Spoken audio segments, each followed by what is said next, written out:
Welcome back to my channel. ಇವತ್ತು easy ಮತ್ತು ಹೆಲ್ತಿಯಾಗಿರೋ ರೆಸಿಪಿ ಪನ್ನೀರ್ ಚೀಲ ಹೇಗೆ ಮಾಡೋದು ಅಂತ ನೋಡೋಣ. ಇದು ಲೋ ಕ್ಯಾಲೋರಿ ಮತ್ತು ರಿಚ್ ಇನ್ ಪ್ರೋಟೀನ್ ಕೂಡ. ಇದಕ್ಕೆ ಬೇಕಾಗಿರೋಂಥ ಇಂಗ್ರೀಡಿಯೆಂಟ್ಸ್ 1 ಕಪ್ಪಷ್ಟು ಕಡಲೆ ಹಸಿಟ್ಟು, ಇದು 100 ಗ್ರಾಮ್ಸ್ ತೊಗೊಂಡಿದ್ದೀನಿ. 1 ಕಪ್ಪಷ್ಟು ತುರಿದಿರೋ ಅಂಥ ಪನ್ನೀರ್, ಇದು ಕೂಡ 100 ಗ್ರಾಮ್ಸ್ ತೊಗೊಂಡಿದ್ದೀನಿ. ಇವಾಗ ಬೇಕಾಗಿರೋಂಥ ವೆಜಿಟೇಬಲ್ಸ್ನ ಆ್ಯಡ್ ಮಾಡ್ಕೋತಾ ಹೋಗೋಣ. ಸ್ವಲ್ಪ ಆನಿಯನ್, ಸ್ವಲ್ಪ ಟೊಮೆಟೊ, ಸಣ್ಣದಾಗಿ ಗ್ರೇಟ್ ಮಾಡಿರೋಂಥ ಕ್ಯಾರೆಟ್, ಸ್ವಲ್ಪ ಕೊತ್ತಂಬರಿ ಸೊಪ್ಪನ್ನ ಆ್ಯಡ್ ಮಾಡ್ಕೊಂಡಿದ್ದೀನಿ. ನಿಮ್ಮ ಹತ್ರ ಇರೋ ವೆಜಿಟೇಬಲ್ಸ್ನ ಆ್ಯಡ್ ಮಾಡ್ಕೊಳ್ಳಿ. ಸ್ವಲ್ಪ ಖಾರದ ಪುಡಿ, ರುಚಿಗೆ ಬೇಕಾಗಿರೋ ಉಪ್ಪು, ಸ್ವಲ್ಪ ಜೀರಿಗೆನ ಆ್ಯಡ್ ಮಾಡಿಕೊಂಡು ವಾಟರ್ ಆ್ಯಡ್ ಮಾಡಿ ಚೆನ್ನಾಗಿ ಮಿಕ್ಸ್ ಮಾಡ್ಕೊಬೇಕು. ತುಂಬಾ ಟೇಸ್ಟಿಯಾಗಿ ಮತ್ತು ಹೆಲ್ತಿಯಾಗಿರುತ್ತೆ.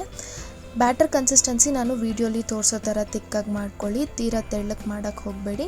ಇವಾಗ ಒಂದು ಕಾದಿರೋ ಹೆಂಚಿಗೆ ಆಯಿಲ್ನ ಸ್ಪ್ರೆಡ್ ಮಾಡಿಕೊಂಡು ಬ್ಯಾಟರ್ನ ಸ್ಪ್ರೆಡ್ ಮಾಡ್ಕೊಳ್ಳಿ. ಇದು ನಿಮ್ಗೆ ಬೇಕಾಗಿರೋ ಅಷ್ಟು ತಿಕ್ನೆಸ್ಸಲ್ಲಿ ಸ್ಪ್ರೆಡ್ ಮಾಡ್ಕೊಬೋದು. ಸಣ್ಣ ಬೇಕಾದರೆ ಸಣ್ಣಗೆ ಮಾಡ್ಕೊಬೋದು, ದಪ್ಪ ಬೇಕಾದರೆ ದಪ್ಪ ಮಾಡ್ಕೊಬೋದು. ಒಂದೊಂದು ಸೈಡು 5-5 ನಿಮಿಷ ಕುಕ್ ಮಾಡಬೇಕಾಗುತ್ತೆ. ಆಯಿಲ್ ಅಥವಾ ಗೀ ಬಟರ್ ಆ್ಯಡ್ ಮಾಡಿಕೊಂಡು ಕುಕ್ ಮಾಡ್ಕೊಬೋದು. ತುಂಬ ಟೇಸ್ಟಿಯಾಗಿರುತ್ತೆ. ಈ ರೆಸಿಪಿನ ನ್ಯೂಟ್ರಿಷನ್ ವ್ಯಾಲ್ಯೂ ಮೆನ್ಷನ್ ಮಾಡಿದ್ದೀನಿ ನೋಡಿ. 100 ಗ್ರಾಮ್ಸ್ ಕಡಲೆ ಹಸಿಟ್ಟಿಗೆ 22 ಗ್ರಾಮ್ಸ್ ಅಷ್ಟು ಪ್ರೋಟೀನ್, 100 ಗ್ರಾಮ್ಸ್ ಪನ್ನೀರ್ಗೆ 18 to 20 ಗ್ರಾಮ್ಸ್ ಅಷ್ಟು ಪ್ರೋಟೀನ್ ಸಿಗುತ್ತೆ. ಓವರಾಲ್ ಕ್ಯಾಲೋರೀಸ್ ಕಮ್ಮಿನೇ. ಇದನ್ನ ಕರ್ಡ್ ಜೊತೆಗೆ ಸರ್ವ್ ಮಾಡ್ಕೊಳ್ಳಿ, ತುಂಬಾ ಟೇಸ್ಟಿಯಾಗಿರುತ್ತೆ. ಇದನ್ನು ಬ್ರೇಕ್ಫಾಸ್ಟ್ಗೆ ಒಮ್ಮೆ ಟ್ರೈ ಮಾಡಿ ನೋಡಿ, ಖಂಡಿತ ಲೈಕ್ ಮಾಡ್ತೀರಾ. ನಿಮ್ಗೆ ಈ ರೆಸಿಪಿ ಇಷ್ಟ ಆಗಿದ್ರೆ ಲೈಕ್ ಮಾಡಿ, ಶೇರ್ ಮಾಡಿ, ಕಮೆಂಟ್ ಮಾಡಿ ಮತ್ತು ಸಬ್ಸ್ಕ್ರೈಬ್ ಮಾಡೋದಂತೂ ಮರಿಲೇಬೇಡಿ. Thanks for watching.